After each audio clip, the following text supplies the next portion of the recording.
Hey guys, Carl Scaloni here with Georgia Perimeter Homes, and today we're going to be talking about pricing your home. How do you price it right? And what does that really mean? In every situation it's different, so we're going to jump right in, but before we do, hit that like button, hit the subscribe button, and if you have not done so already, hit that notification bell. That way, every time that we release a new video, you'll be notified directly and you can jump right on board with the information first. So,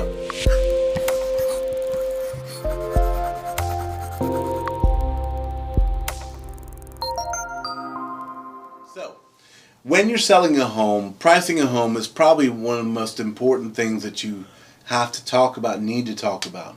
And so it's very important to understand a couple of things when you sit down with whoever's representing you in order to do this. You need to, number one, establish what the value, what the actual range for the value is of your home, right? This can be done several different ways. You can get your agent to go ahead and pull what's called a CMA, which is a comparative market analysis. Or, number two, you can go ahead and hire an appraiser to do an appraisal, a formal appraisal on your property, which will be a little more direct. The nice part about doing an appraisal, by the way, is when the buyer goes to get their appraisal on the property, you can go ahead and submit that to the appraiser before he comes out. That way he knows it's not like we were guessing at this number. Here's why it's worth what it's worth. So that is always very helpful. However, it's not always necessary.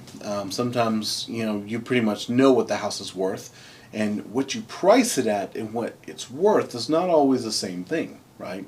So there are four things that we're going to talk about here when it comes to pricing your home and how you decide where you should, fall within a certain range. All right? Number one is the most important, which is what are your goals? Okay?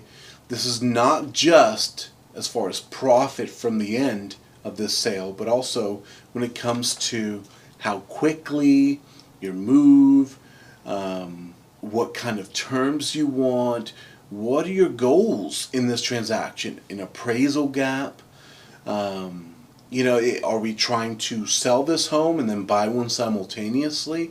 All that matters and is a part of this goals section. And while some of the other three bullet points we're going to cover are rhetorical, they all pretty much fall into this one part, which is what are your goals? So we write all those things down, right? Okay, so we establish our goals, we know what those are. What's the next step? Number two is going to be, what is my timeline? Okay, so I have my goals. Now what is my timeline for, I want to sell this home by this date, by the end of this upcoming month, within 30 days from today, within 14 days I've got to be out of here.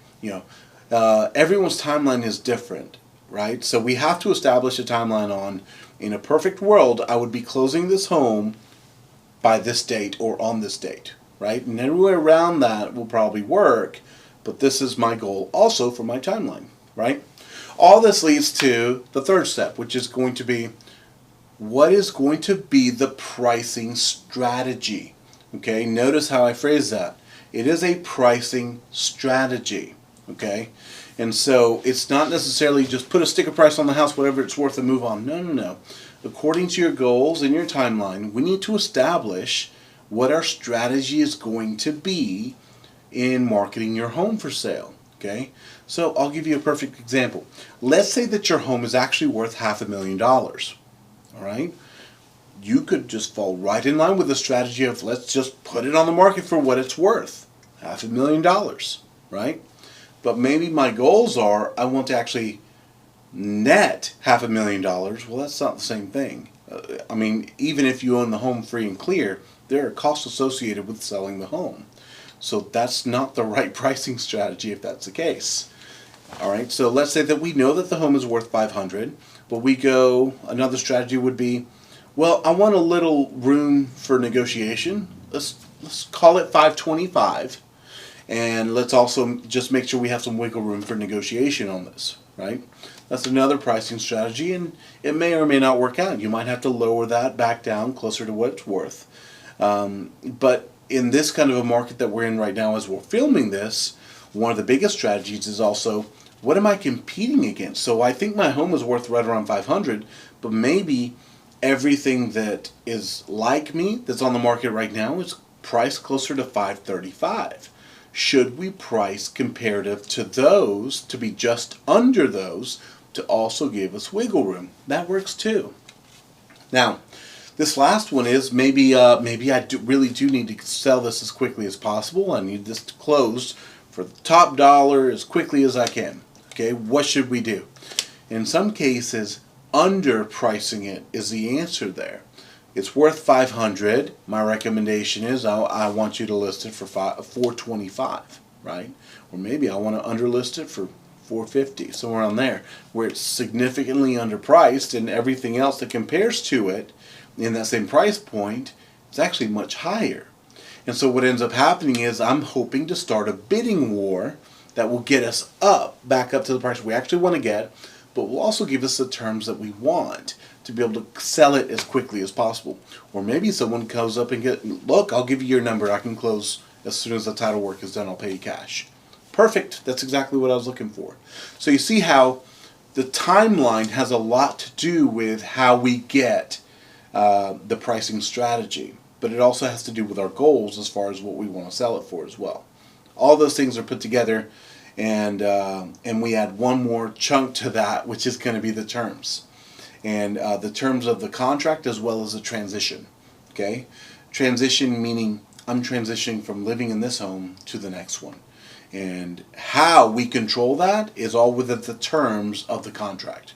So you've got to make sure that all that is put together in such a way where it creates a smooth enough transition to where we don't have any issues.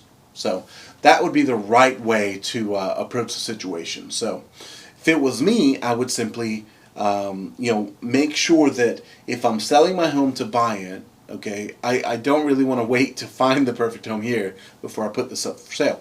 I want to have a buyer that understands that I've got to find the next home, okay, and I want that to be a part of the contract in some way, shape, or form, and I want there to be enough time in that closing or temporary occupancy for me to have more than enough time to find that home during this contract period. That way, people will take me seriously when I submit offers that is going to be contingent upon this one closing.